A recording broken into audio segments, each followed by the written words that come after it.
Hello, this is Weird Al Yankovic, and you're watching Real Time Rewind on Billboard.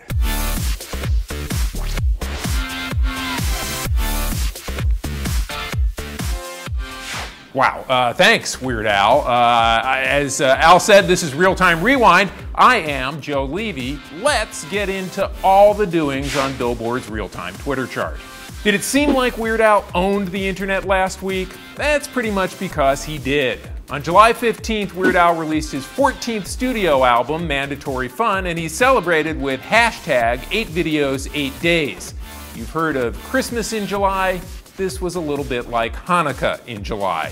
The 8 crazy days of videos started off with Al's version of Pharrell's Happy, called Tacky. It was shot as a single take and it featured various comedian guest lip syncers, including Jack Black, who, it turns out, is even more terrifying when he twerks than Miley Cyrus was on the VMAs.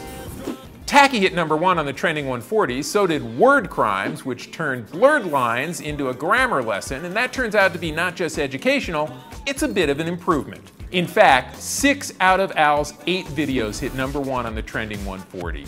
Not only that, Mandatory Fun debuts at #1 on the Billboard 200 album charts. It sold 104,000 copies its first week out, and it is the first comedy album to hit #1 in over 50 years.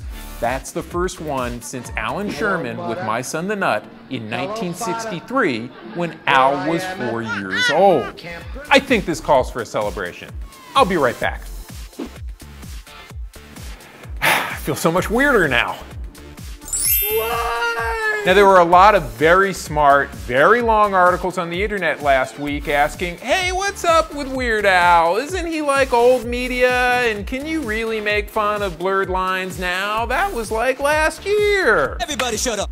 But it turns out that Weird Al has been using digital distribution since 2008. You, of course, remember the Internet Leaks EP.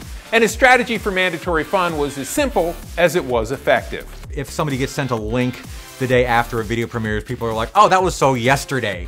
You know, so I know that because of the immediacy of the internet, the best way to get people's attention was to just bombard them with something every single day. To do it, he partnered with sites like College Humor, Nerdist, Funny or Die, taking advantage of fans who grew up with Weird Al's comedy. And of course, he used Twitter to get the word out about each and every video. So we asked Al, what's the sound the little blue bird of Twitter makes when he tweets? Like, I'm Joe Levy. You've been watching Real Time Rewind. Got a question or a comment? Get at us at Real Time Rewind, and I'll see you after a haircut next week.